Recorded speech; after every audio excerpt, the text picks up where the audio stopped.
Okay, great. All right, welcome to our first toolkit, Mapping Your Career Options.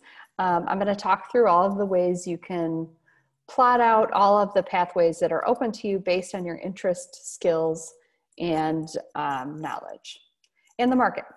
So this intro slide, the reason these are so text heavy is because when I record this presentation, I also send out the slide deck. So for some people, it's easier to go through the deck and do the reading and not have to rely on the narration. So they're a little text heavy. You don't have to read the whole thing. But again, this is reiterating what I said prior to starting the record. Really, the trick of mapping out all your options is to look for this magical intersection between the things you like to do, the things you're good at, and what someone will pay you to do. And you can start looking for those intersections freshman year. You can start looking sophomore year. You can look more junior, senior, and things will shift. The economy has changed overnight because of the pandemic. There are jobs that exist now that didn't exist, and there will be jobs that exist 3-4 years from now that don't exist now. So this is kind of a visualization of what I was talking about in terms of this sweet spot in a Venn diagram. What you love or what you care about, what you're good at, so really your skills, and then what an employer needs. And by employer, what's really important about that is we're not necessarily talking about the same kind of employer by using employer. Like I could have written what a business needs, not necessarily what an employer, meaning someone who would pay you, needs. So we'll talk through strategies about how to map this out. We're going to go through 4 different strategies that overlap a little bit. The first one will be talking about identifying your skills and interests as a starting point, exploring keywords, which is a really kind of organic search you're going to do, finding connections in the market between some of your hybrid sales skill sets or some of your disparate interests, and then pathway mapping through other people's stories. What you will also get when I send this out with the slide deck, I will also send out a series of worksheets that are associated with this around activities. So you don't have to write these questions down, you'll get them as a worksheet. And if you are a student who's currently in Future Forward, this is a sneak preview of some content you're gonna get in the Learning About the World of Work module, which I designed and I'm very proud of. And there's a lot of fun gifts in it. So if you're not a Future Forward student, I'll try and attach some gifts to my email to you as well. All right, so let's first start with identifying skills and interests. I think it's important, like in Discover, maybe you did the Career Explorer assessment, or maybe you've done a different assessment before where you ask some big questions. I think sometimes sitting down and asking some informal, kind of casual, big questions can be really useful. Here are a couple examples. I have 5 examples I'll talk about. This first one I think is a really fun challenge. If a benefactor gave you $1 billion to start your own business or nonprofit, number 1, what would it be? And number 2, what would your role be? Now, these are very different questions because the first question, what would it be, gets to what do you really care about? Like, is this, for example, I lived in Minneapolis for 17 years and there was an incredible tennis facility that was the product of someone who had a foundation that was dedicated to bringing tennis to everyone, like really kind of declassing tennis and bringing it to the public. So they had a lot of free events. But that was a very specific passion this person had around tennis as a community sport. You know, like you could have tennis courts everywhere, but getting people access to training and putting it in the middle of the city. That's just a very specific example of like, that could be the business that you'd want to plan. But then what would your role be? Would you be fundraising? Would you be teaching the lessons? And thinking through, and this will, again, these will all be in the worksheet I send you. Thinking through this question is just kind of a fun, creative way of thinking through what are my interests? What are the skills I like using? We don't always think this way about our career, and thinking more abstractly can be kind of a nice break. This is another question that gets to a similar outcome. If I had to teach something, what would I teach? This is interesting because you might love to do something, that doesn't mean you want to teach it. And I can tell you as a sculptor, I have taught 3-dimensional art making before. I do not enjoy teaching sculpture at all. I like doing it. I don't want to teach it. Watching people do it when I can't makes me crazy. I love teaching writing. I love it because I love the conversations we can have. I love talking about literature. And in fact, as a sculptor, a lot of my work is referential to literature. So my answer to what I would teach is something more about something I like doing and thinking about, which is writing. Again, these will be in the worksheet. What do I love enough to do for free? This is similar to the first question. And believe me, we don't want any of you to leave DePaul and take unpaid jobs. That's not the goal of this. But sorting through, what are 3 things I would do for free if somebody asked me to? Like if I couldn't help myself but say yes. And they might be things like cooking. These aren't all just job things. We want you to be organic when you're thinking through these questions. Some of the other tactics we're going to give you are a little more logical, a little more lockstep. Number 4, what was the most successful project I ever took on and what made me successful? Actually, I don't know why I didn't do this before. I'm gonna ask one of you to tell me the answer to this question. At least what was the most successful project you ever took on? Let's make this a little interactive. Any of you can like unmute and tell us about the most successful project. I know, I didn't warn you guys.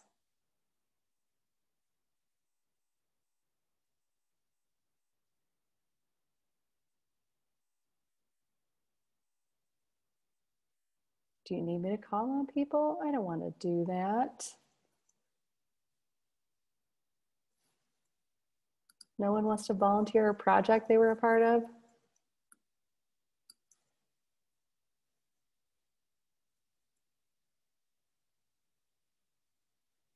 Yasmin?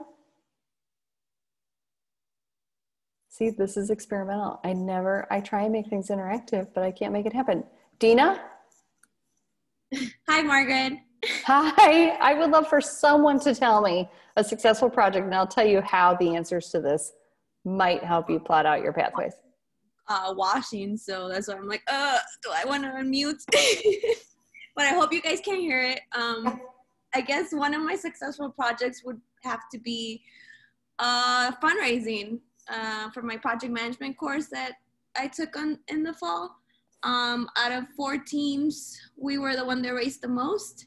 So I'm pretty proud of that. It was for a great organization helping the homeless here in Chicago at A Safe Heaven. We took on a lot of roles. My role was to be the marketing director. So that was pretty fun, learning how to use social media and influence awareness. So why were you more successful than other teams? And this is not a burn on other teams, but what about the work you did made it really successful? I think that we found an organization that we had to be in groups. So it was groups of 4 in a team, or 4 people in a team. And the 4 of us really believed in this organization. So I think that's what made the passion that we, and it showed as we promoted it. And then also we did a lot of not just relying on social media or postings or emails, but we also did like personal reach out, like text messages or phone calls to people that we knew would like to donate. So that answer is so good because you're going through a mix of what we've talked about, which is things you care about and then things that you're good at, and then like actual skill strategies. And the product of answering these worksheet questions isn't a career pathway. It's really just a way of thinking about what are you drawn to and reflecting on that. The next ones are going to be a little more, like I said, lockstep A plus B. Let's go to this one. This one's fun too. When working on a team, what roles am I drawn to? And being really self-aware about this. And I think it's especially hard for, like, I know that imposter syndrome runs rampant for people this age. And I think it's sometimes hard to, when we want to be leaders, it's hard to actually say that. And maybe you don't want to be the leader. Maybe that's the role, like there's a difference between what you're drawn to and what you end up doing, right? So I think that it's useful to think through like some of those skills. Again, the product of these 5 questions is just really sketching out and getting some keywords that we can use later on in step 2. I'm going to go to step 2. And this is where we're exploring keywords. And this is a very like practical, tactical strategy, but the reflection you're doing during this process is really more contemplative and reflective. It's not necessarily like a linear conversation. So I would say, and I do this with students in one-on-one sessions all the time, I would say get onto Indeed or any job board, ignore location. I love ignoring location, especially right now when that's actually potentially part of the search. Typing in a skill or a subject. Like what I like to do, I say all the time, major doesn't necessarily equal career, right?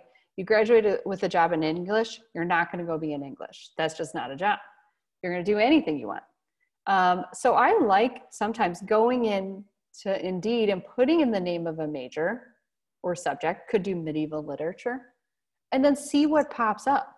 Because what I think is really interesting is that I don't think anyone who's in college right now knows the whole scope of what jobs exist and what kinds of employers exist. I am constantly updating my knowledge on this, and I work with students every day. But if you get into one of these boards, I'll show you as an example. And these are the questions I think you need to consider, which are, what are the job titles? Who are the employers? We'll get back to this slide, but let me get into Indeed real quick. Okay, so I love Indeed because it is the Reddit of job boards. It is a mess, but it's a fun research tool because it is such a wild aggregator. And you can see I've never logged into Indeed, but it remembers me from the gajillion searches I've done with students. Let's put in, let's do philosophy. You don't have to do major, you could do a skill, you could do television, you could do a category. Nope, I'm not gonna do that. And then I will this is a exploration moment. This is mapping again. So I can see, obviously, of course, if I have philosophy and a keyword in a job description, of course, I'm going to see teaching positions. I'm curious about what else I'll see. And this is a really extreme example because philosophy is not a keyword in a lot of jobs. English and writing and arts, those are a lot more common, but I thought I'd start with a really specific one. We see an essay grader that's attached to academics, instructor, adjunct, site merchant. So this is philosophy.com. That's why they're coming up. Let's do this. I'm going to put in internship because internships often list names of majors. Oh, whoa, Indeed really let me down. But I also put it in let's see if I can do it this way. Sorry. Sometimes I really like to misuse Indeed. Let me go to the advanced search. I'm going to take this out, and then I'm going to do all types. I really challenged myself with philosophy. Am I regretting it? A little bit, but well, there we go. So it didn't match any jobs, but we do have some research assistant roles, and it's pushing me to fashion, part-time, and Catholic for who knows what algorithm reason. But doing this, and this time of year is kind of hard because your peak of internships will be in March. So we're not looking at a lot of options here. Let's throw in, what do I want to do? Anybody want to throw out a subject or a skill you want to use? And we can use that. Philosophy is very difficult to use. Give me one.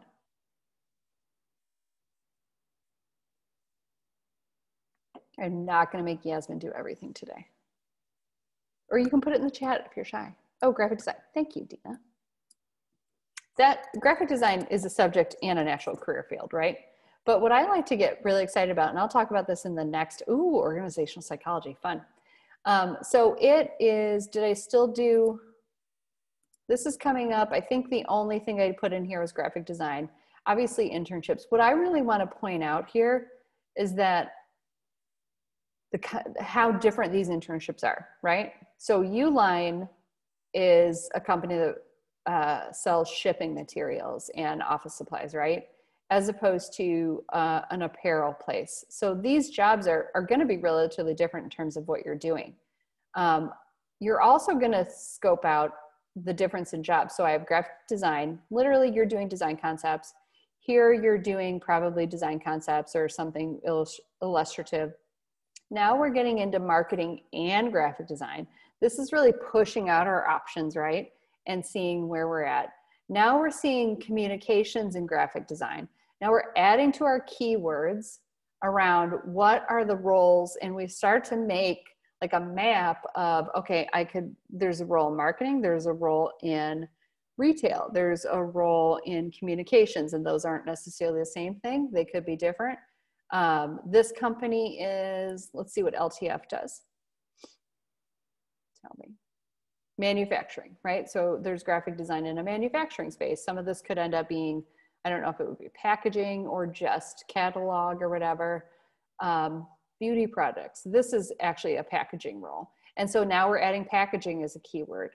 And it'll go on, and you'll start to see, okay, so there's online and print. There's obviously going to be graphic design roles in museums across the board. So doing this search and not feeling like I don't need to land on something right now. I would love it if you did Indeed searches like this when you're not job hunting, just to start to map and to collect the keywords for the categories that you're most interested in. We'll do organizational psych. Some of these categories are even trickier because there's so many opportunities that are gate kept for graduate students or people with master's degrees. So you'll have two sets of maps. One is post-undergrad, one is during or just after undergrad.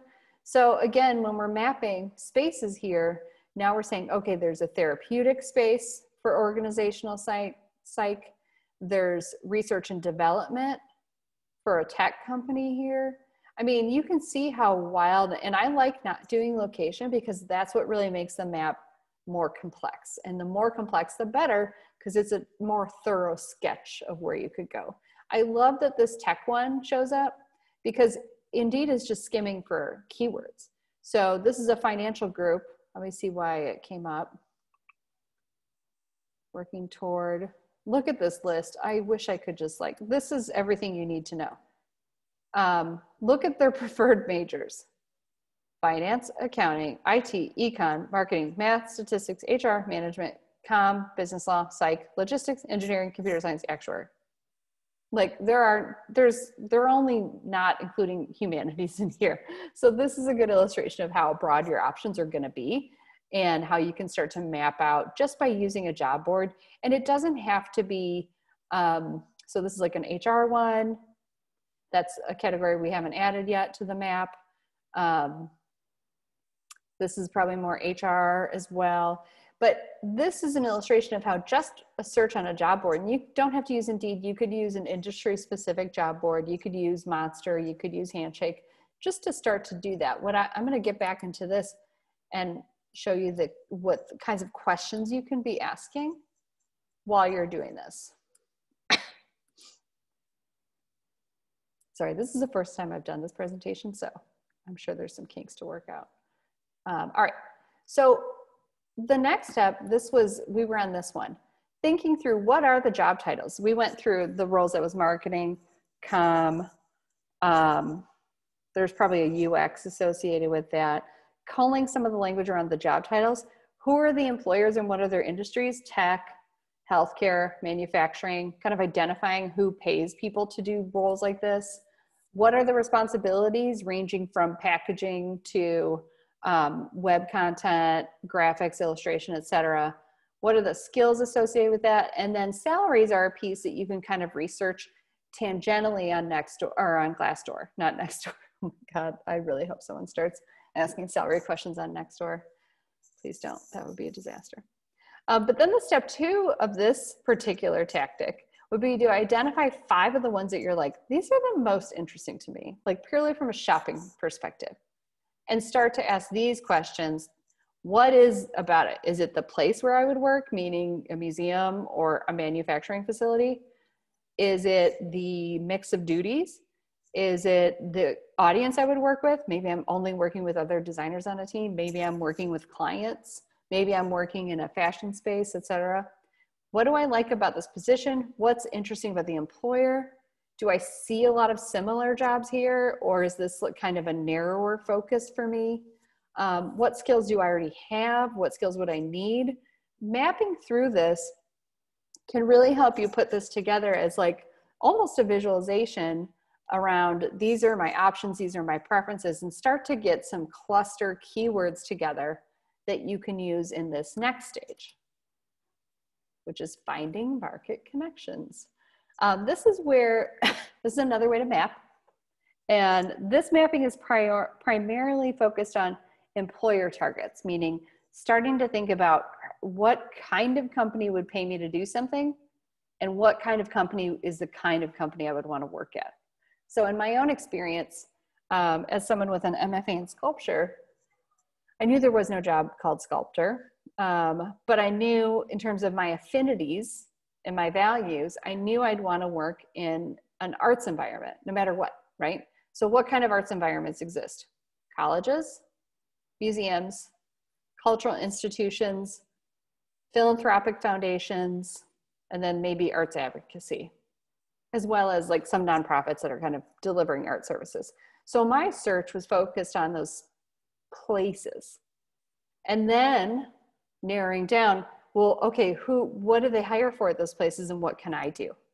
But that's a similar thing here. And really, I leveraged my writing skills to start my career running a writing center at an art school. And do I have a degree in writing centers? Do I have a degree in writing? No, but I have the skill, and then I have the background in the art school that made it a kind of perfect intersection. So that's what we're talking about. So the steps for this part, number 3, are listing the types of things you would want to do, starting with what are things I'm good at and that I like to do.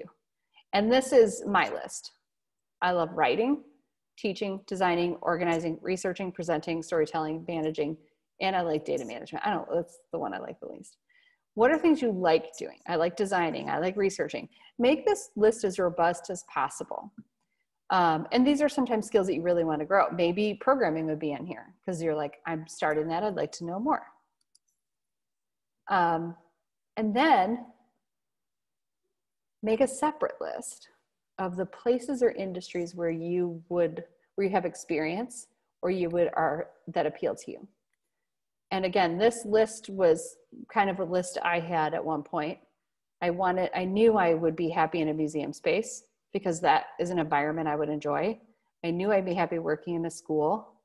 I was interested in fashion as a space, but the business piece of it was like the least appealing part. Creative agency, bank, you could list through these spaces. Now, I know this feels really broad, but the next step is where it gets really interesting. Have a good evening. Sorry, that's my son's tutor. He's having a hard time learning to read, but he's getting better. All right, so the next step is to take these 2 lists, and again, this is in the worksheet we'll give you.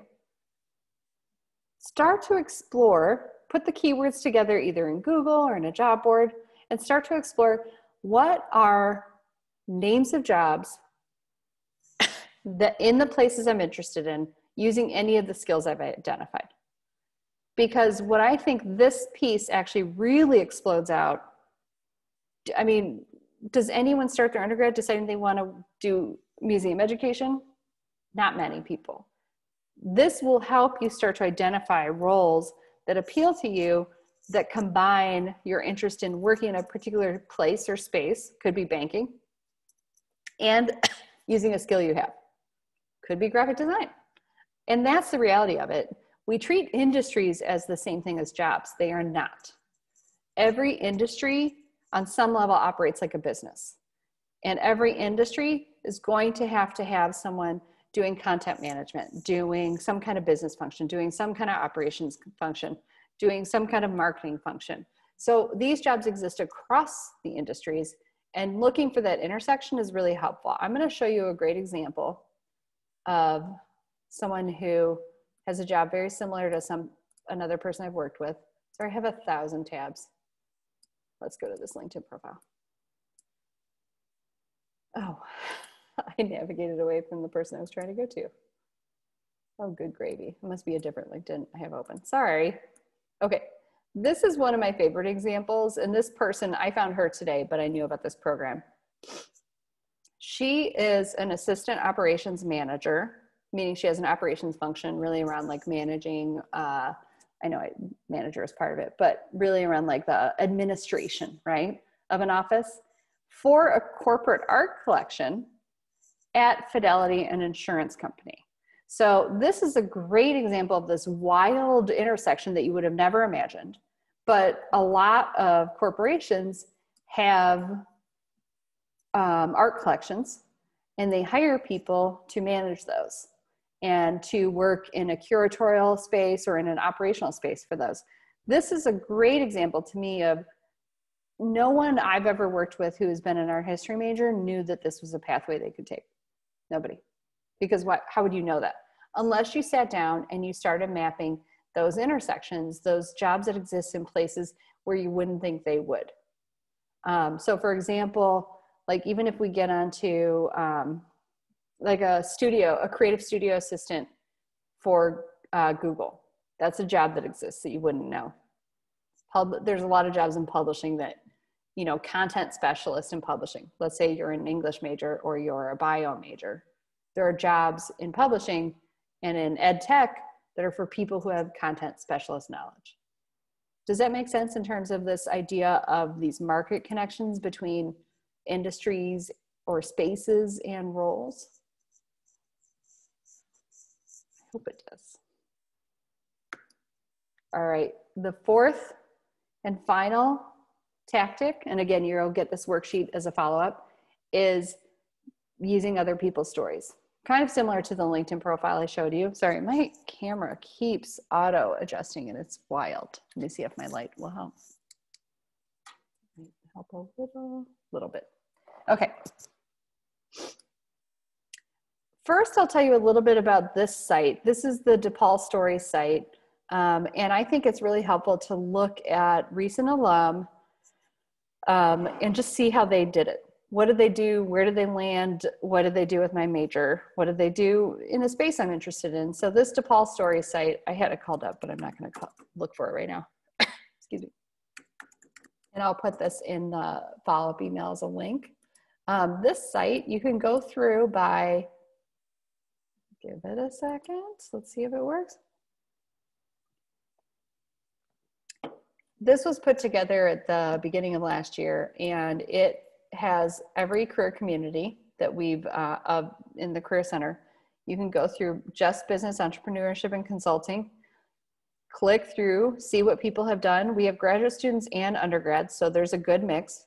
If you see a grad student, that's just because we have a good mix of those. This student, or alum rather, each one of these short stories tells really an interesting, basically describes an interesting pathway of something that maybe you wouldn't have expected. So she was a costume design student at DePaul. And she basically, and you can see there's a lot of these really cool pull quotes. Let me see what it says, what her title is at the very end. Where is she at? Sorry.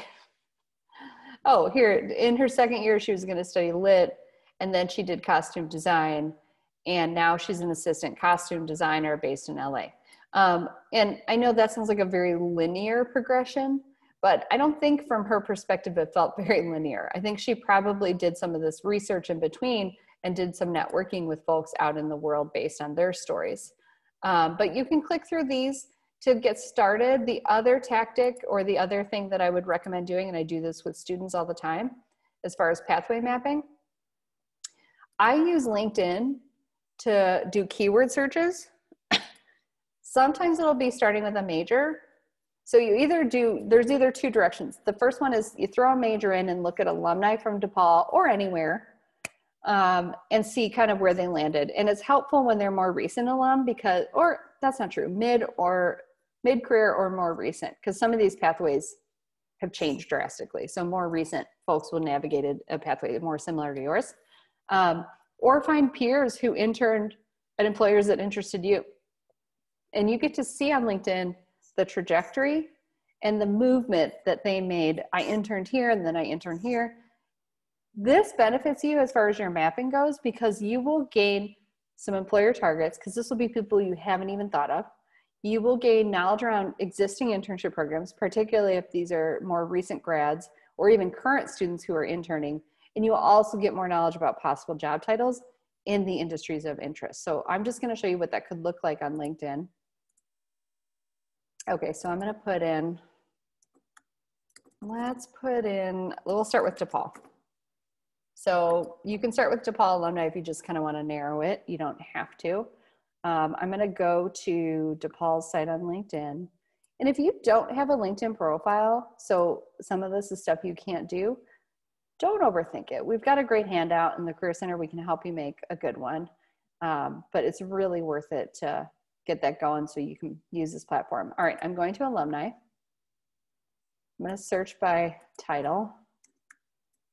Keyword rather.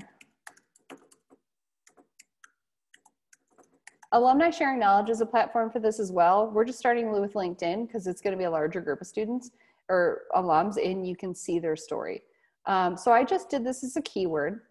I can then go by where they work. If I'm interested, okay, I'm going to do Deloitte because that'll tell me a different story than, let's say, Adler would or Amazon. What I get to see here is, let's see, this is someone who's on the younger end because she finished something in 2018. I'm so old. So she's an audit assistant. We get to see her pathway. So she was a research assistant here. Let's see, she finished her undergrad here in 2018. She was a research assistant while she was here. And particularly if you're in your first and second years, this is also a great way to look for experiences you want to seek at DePaul. Interned in audit and assurance in Virginia, and then went to American for her, and for her graduate degree. But you can do this across a lot of different spaces. I was going to look at the Amazon person next. So you can see we have quite a few people here. I'm looking for the younger folks. So she's getting a PhD. Sometimes I like to skip around and see younger folks, people who have been out a couple years. Let's start with, I think she finished her master's. And then these people can be great networking targets after you start to hone in on your mapping. So and part of the mapping is kind of figuring out what you're really passionate about. So her pathway, she finished her master's in organizational comm in 2018. Before that, she was an intern at Niagara Foundation, hydro management at a hotel service, contractor for a law firm or law investment, and then to Amazon in 2020 in Phoenix. So I think that this kind of mapping, it doesn't feel like you're getting a direct product out of it, but I think the biggest direct product you're going to get is a potential employer target list and a potential informational interview list from seeking out other people's stories and learning from how they navigated. Any questions? The next slide is really what we can do for you, but I'm curious if, this is the first time I've done this one. I wanted to give you guys a mix of different mapping techniques that we could use in worksheet form, but any questions? Let me stop share real quick so I can see folks if they want to make themselves available. Any questions about some of those strategies?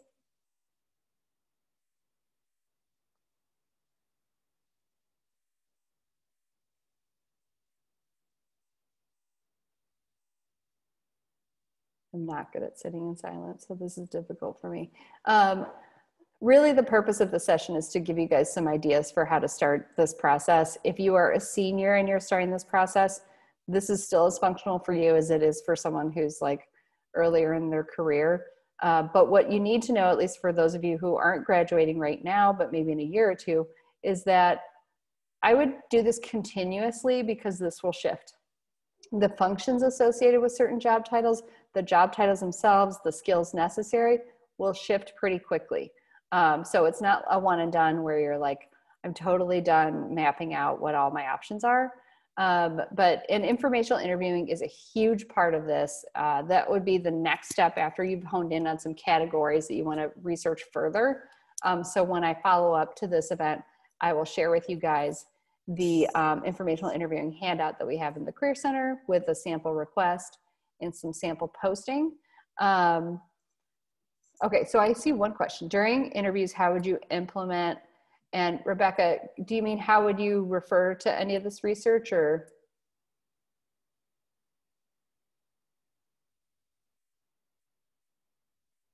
If you wanna, I'm curious, curious how to answer that. During an interview, all the knowledge you're gaining is going to be wildly useful because you're going to know about these industries in a way that a lot of applicants won't. And if you did an informational interview, okay. I would actually, a lot of this, that's a great question, Rebecca. In advance of an interview, I do similar research around finding other people who work at that company. Like, I love to see who I'm being hired to replace. I'm all over LinkedIn looking for people who would be peers. I'd like to see how they talk about themselves and their role at that company.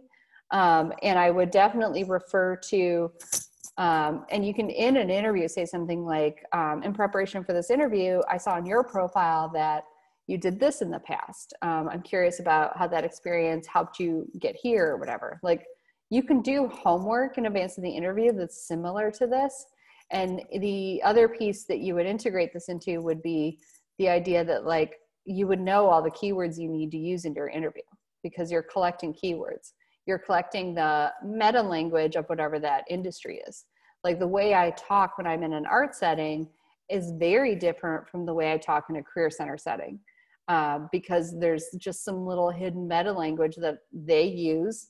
Like, the word counseling is really core to career advising. That was really shocking to me coming from an art setting into career advising. It was like, this isn't counseling, but learning some of that language is really useful, and spying on how other people are representing themselves in their profiles, as well as during informational interviews, is really going to help you out.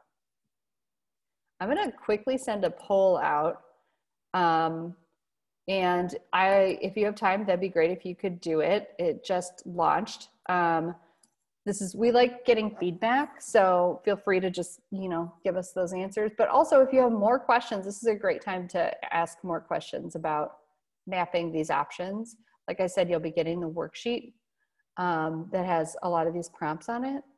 And for those of you in Future Forward, spoiler alert, some of this will be referenced in the workbook that you're getting. Any other questions? Or the other thing is, I would kill for students to give me ideas for what kind of programming they would like. So if you do have ideas for programming or topics that you think need to be covered, I'm going to put my email in here. And I'm also going to show you a quick sneak peek of future events. There's a couple that I want to make sure you know about, particularly our skills labs. And let me get into here. Present. Oh, yeah, and I'm not sharing. Let me share. Okay. All right, we'll do present. I love Canva so much. If you guys haven't started using Canva, it is truly the most beautiful design platform. I don't love all their resumes though, so that's my caveat. Okay, so we went through all this. What I want to make sure you know about. Look at this. We have these weekly skills labs. Last week we did 5 online certificates. This week, intro to, oh wait, this isn't in order. Never mind. We're going to have intro to content marketing coming up, public speaking for scientists. Let me just draw your attention to this one, salary negotiation. What? I'm really excited. This is going to be delivered by a recruiter. So you're going to hear directly from the employer source. This survey design one, that might sound boring to some people. The gal who's doing this one is our assessment specialist. And you would not believe the do's and don'ts around designing surveys. She's good. It's going to be a half,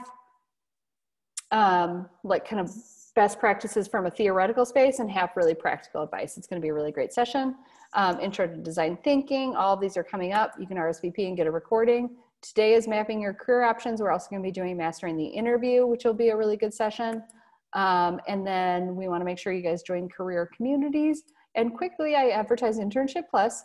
This is great for anybody who's planning on interning this summer. This is a program where if you get an unpaid internship, you can apply for this $2,500 to help supplement the cost of not being paid. These dates are for for spring. The summer dates will be coming out shortly, probably right after this cycle is over. What my favorite pro tip is, this is for anybody.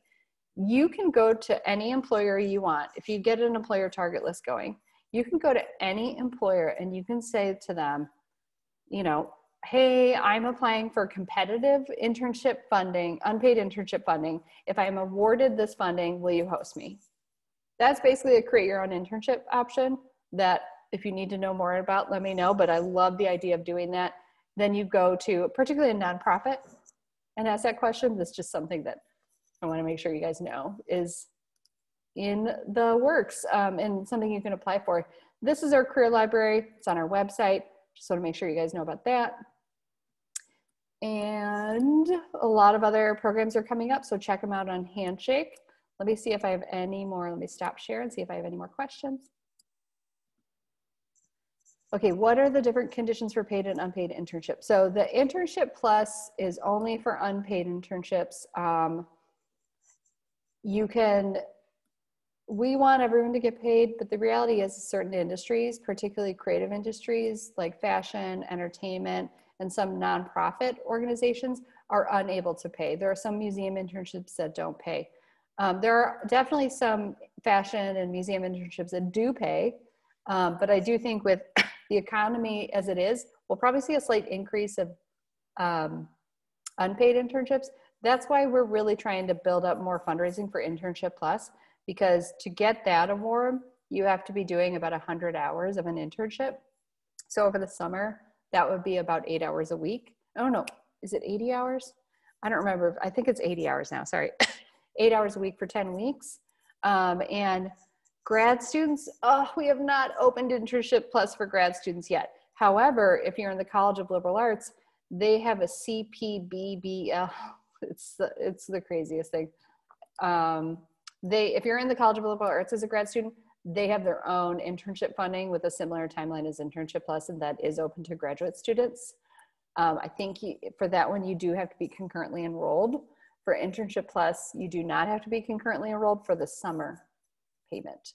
But Maya, we are going to do our best to try and grow Internship Plus to include graduate students. That's our goal. We got to build it up for everybody, and we definitely want to include grads.